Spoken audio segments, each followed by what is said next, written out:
कभी कभी जिंदगी हमें ऐसे मोड़ पर लाकर खड़ा कर देता है जहां से फैसला लेने के लिए हमारे पास बहुत ज्यादा समय नहीं होता है। सामने सिर्फ दो रास्ते होते हैं। पहला, या तो उसी संघर्ष में टिके रहो, या फिर दूसरा, एक अनजाने रास्ते पर कदम रख दो। जनवरी 2011 में मेरी जिंदगी में भी ऐसा ही एक फोन आया था। फोन के एक तरफ मैं कोलकाता में था और दूसरी तरफ मेरे माँ पापा। और उस फोन कॉल में मेरी जिंदगी की अगली दिशा तय होने वाली थी। आखिर मैंने क्या फैसला लिया और क्यों मैंने एक बार फिर अपना शहर, अपना काम और अपनी पुरानी जिंदगी छोड़ने की हिम्मत की।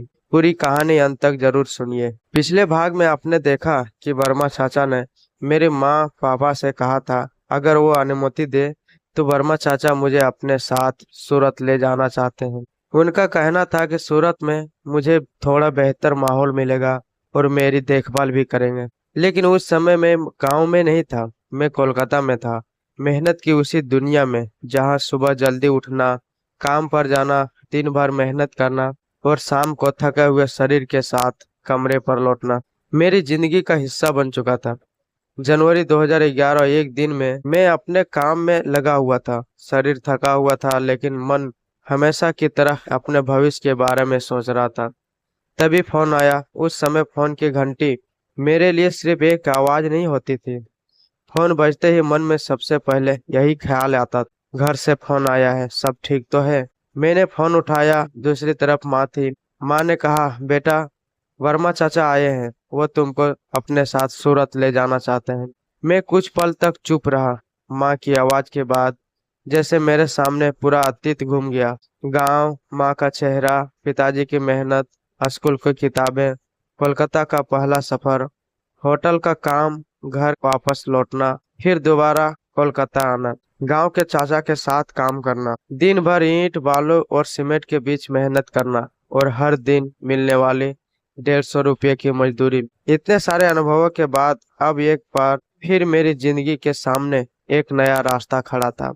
माँ ने शायद मेरी चुप्पी महसूस कर ली थी। उन्होंने पूछा, बेटा क्या सोच रहा है? मैंने कहा, माँ, पापा क्या कहते हैं? तभी फोन पापा के पास लेकर चला गया। पापा ने बहुत शांत आवाज में पूछा, बेटा तू क्या सोचता है? यह सवाल छोटा था लेकिन मेरे लिए बहुत बड़ा, क्योंकि फैसला सिर्फ शहर बदलने का नहीं था। यह फैसला था अपनी जिंदगी को एक बार फिर नए सिरे से शुरू करने का। मैंने आंखें बंद कर ली। मुझे याद आया कि जब मैं पहली बार कोलकाता गया था तब मैं कितना छोटा था। फिर याद आया कि मुश्किलों से घबरा कर मैं घर लौट आया था। लेकिन दूसरी बार जब कोलकाता आया तब मैंने सीखा कि मेहनत क्या होती है।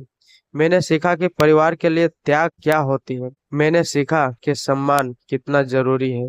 और अब शायद जिंदगी मुझे तीसरा सबक सिखाने जा रही थी। बदलाव से डरना नहीं चाहिए। फोन के दूसरी तरफ पापा इंतजार कर रहे थे। मैंने आखिरकार कहा, हाँ पापा, अगर आप सबकी मंजूरी है तो मैं सूरत चलने के लिए तैयार हूँ। कुछ पल के लिए फोन पर खामोशी छा गई। शायद पापा भी समझ गए थे कि उनका बेटा अब पहले जैसा नहीं रहा। वह बच्चा जो कभी माँ का हाथ पकड़कर चलता था, अब अपनी जिंदगी के फैसले खुद समझकर लेने लगा था। पापा ने कहा, ठीक है बेटा, भगवान तुम्हारे साथ रहे, अपना ध्यान रखना। बस इतनी सी बात थी, लेकिन उस फोन कॉल ने मेरी जिंदगी की दिशा बदल दी। फोन कट गया। मैं कुछ देर तक मोबाइल को हाथ में लिए बैठा रहा। मेरे सामने वही कोलकाता था, वही काम, वही रास्ते, वही कमरे की दीवारें। लेकिन अब मेरा मन जान चुका था, मुझे आगे बढ़ना है। उस दिन मैंने महसूस किया कि जीवन में हर बदलाव डरावना नहीं होता। कुछ बदलाव हमें उस जगह से निकाल कर आगे ले जाते हैं जहां हम